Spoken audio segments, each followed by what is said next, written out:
வணக்கம் friends, welcome to Ramani's recipe diary. இன்றைக்கி கொஞ்சம் வித்தியாசமாக வெண்டைக்காய் பொரியல் செய்யலாம். இதற்கு முதல்ல அடுப்பை பற்ற வச்சுட்டு வானல் வச்சுக்கலாம். நல்லா காஞ்சி வரட்டும். காஞ்சி வந்த உடனே ஒரு ஸ்பூன் அளவுக்கு எண்ணெய் சேர்த்துக்கலாங்க. எண்ணெய் நல்லா காஞ்ச உடனே கூட 3/4 கிலோ அளவுக்கு வெண்டைக்காய் கட் பண்ணி வச்சுருக்கேங்க. அந்த வெண்டைக்காயை சேர்த்துக்கலாம். ரொம்ப நீல வாக்குலையும் வேண்டாங்க, பொடியாகவும் வேண்டாம். கொஞ்சம் இந்த அளவுக்கு கட் பண்ணி எடுத்துட்டால் போதுமானது. வழுவழுப்பு தன்மை போகும் அளவுக்கு வதக்கி எடுத்துக்கலாங்க. வெண்டைக்காயில் ஃபைபர் ரொம்ப அதிகமாக இருக்கும். இது ஹெல்த்துக்கு ரொம்ப நல்லது. உணவில் அதிகமாக வெண்டைக்காய் சேர்த்துக்கலாங்க. நம்ம கொஞ்சம் வித்தியாசமாக இந்த மாதிரி செய்து கொடுத்தோம்னா குழந்தைங்க விரும்பி சாப்பிடுவாங்க. நான் இந்த வெண்டைக்காய் பொரியலில் காராமணி சேர்த்துருக்கேன். நம்ம ஆப்ஷன் தாங்க. பச்சை பயிர் வேணும்னாலும் சேர்த்துக்கலாம். நல்லா வதக்கி எடுத்துக்கலாங்க. நல்ல வழுவழுப்பு தன்மை போகும் அளவுக்கு வதங்கி வந்ததுன்னா நம்ம ஒரு பிளேட்டில் ட்ரான்ஸ்ஃபர் பண்ணிக்கலாங்க. வதங்கி வந்த உடனே அதே வானல் எடுத்து திருப்பியும் வச்சு ஆயில் சேர்த்துக்கலாம். ஒரு ஸ்பூன் அளவுக்கு ஆயில் போதுங்க. இந்த வெண்டைக்காய் ஃப்ரை செய்கிறதுக்கு ஆயில் ரொம்ப அதிகமாக தேவைப்படாது. இதில் கடுகு, ஜீரகம், கருவேப்பிலை சேர்த்துக்கலாம். சேர்த்துட்டு நான் ஒரு பெரிய வெங்காயம் நீல வாக்கில் கட் பண்ணி எடுத்திருக்கேன். வெங்காயத்தை சேர்த்துக்கலாம். இது கூடவே முழு பூண்டு தோல் நீக்கி இடித்து எடுத்திருக்கேன், அதையும் சேர்த்துக்கலாம். சேர்த்துட்டு கண்ணாடி பதம் வரும் வரை ஆனியன் நல்லா வதக்கி எடுத்துக்கலாங்க. பூண்டு லைட்டாக கலர் மாறும். இந்த டைமில் ஒரு முழு தக்காளி கொஞ்சம் பெரிய சைஸாக இருக்கிறது எடுத்து கட் பண்ணி எடுத்து வச்சுருக்கேங்க. வெங்காயம் கண்ணாடி பதம் வந்த உடனே இந்த தக்காளியை சேர்த்துக்கலாம். இந்த அளவுக்கு போதுங்க. வெங்காயம் வதங்கி வந்ததும் சேர்த்துட்டு தக்காளியை வதக்கி விட்டுக்கலாம். வெண்டைக்காயில் ஃபைபர் அதிகமாக இருக்குங்க. குழந்தைகளுக்கு அதிகமாக கொடுக்கலாம், பெரியவங்களும் சாப்பிட்லாம். வீட்டில் அதிகமாக வெண்டைக்காய் சேர்த்துக்கிறது உணவில் ரொம்ப நல்லது.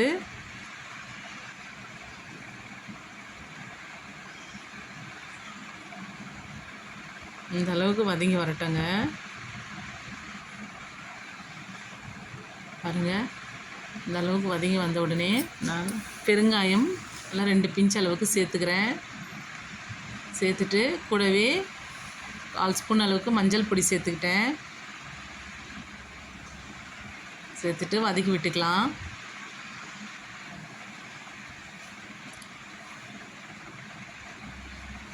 நான் 4 ஹவர்ஸ் ஊற வச்சு குக் பண்ணி எடுத்துருக்கிற காராமணி 1/4 கிலோ அளவுக்கு எடுத்து வச்சுருக்கேன்.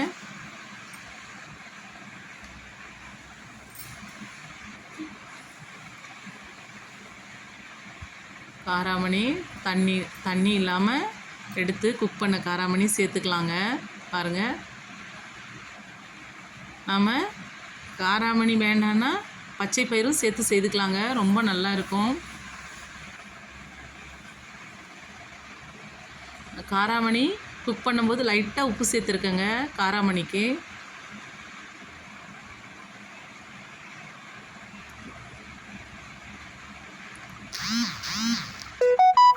ஒரு 2 மினிட்ஸ் இந்த மாதிரி வதக்கி விட்டுக்கலாம்.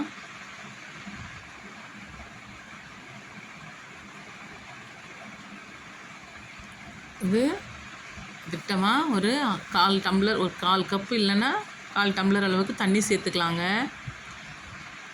இந்த தக்காளி வதக்கியிருக்கோம் இல்லைங்களா, தக்காளி வெங்காயம் அதுவும் காராமணியும் நல்லா சுருண்டு வரணும். அதனால் கலந்துக்கலாம். இதில் மிளகாய் பொடி சேர்த்துருக்கேங்க. மிளகாய் பொடி, தனியா பொடி மிக்சிங் கலந்தது சேர்த்துருக்கேன். கூடவே சாம்பார் பொடி கொஞ்சம் சேர்க்கலாம்.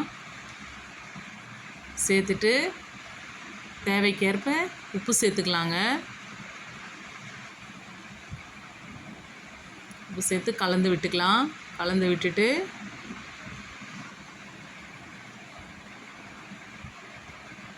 ஒரு 10 or 15 மினிட்ஸ் மூடி வைக்கலாங்க.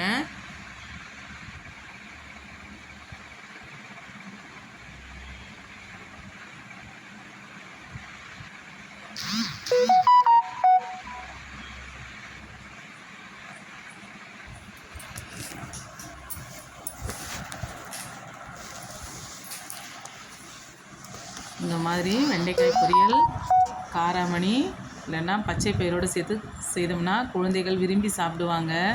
இது ரசம் சாதம் தயிர் சாதத்துக்கு ரொம்ப நல்லா இருக்குங்க வச்சு சாப்பிட. பாருங்கள், இந்த அளவுக்கு தண்ணி நல்லா இழுத்துடுச்சு. காராமணியும் டொமேட்டோ ஆனியனும் கலந்து வந்தாச்சு. அதோடு சேர்ந்தாப்பில் வந்து இருக்குதுங்க கிரேவி போல்.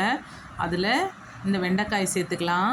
வதக்கி வச்ச வெண்டைக்காய் சேர்த்து நல்லா வதக்கி விட்டுக்கலாங்க. கூட உப்பு குறைவாக இருந்தால் நம்ம கூட சேர்த்துக்கலாம் டேஸ்ட் பார்த்து. ஏன்னா வெண்டைக்காய் சேர்க்குறோம் இல்லைங்களா, அதனால் சேர்த்து விட்டுக்கலாம். அது இந்த டைமில் தான் சேர்க்கணுங்க. காராமணி கிரேவி போல் வந்தபோது வெண்டைக்காய் சேர்க்குறதுக்கு முன்னாடி சேர்த்தோம்னா தான் கலந்து வருங்க. சால்ட்டு குறைவாக இருந்தால் சேர்த்து நல்லா கலந்து விட்டுக்கலாம். பாருங்கள், நல்லா சுருண்டு வருது பாருங்கள். இந்த அளவுக்கு மிக்ஸ் ஆகிட்டு பாருங்கள், நல்லா வதங்கி வந்தாச்சு, ரெடி ஆகிடுச்சு. ரொம்ப டேஸ்ட்டாக இருக்குங்க. நீங்கள் வீட்டில் ட்ரை பண்ணி பாருங்கள்.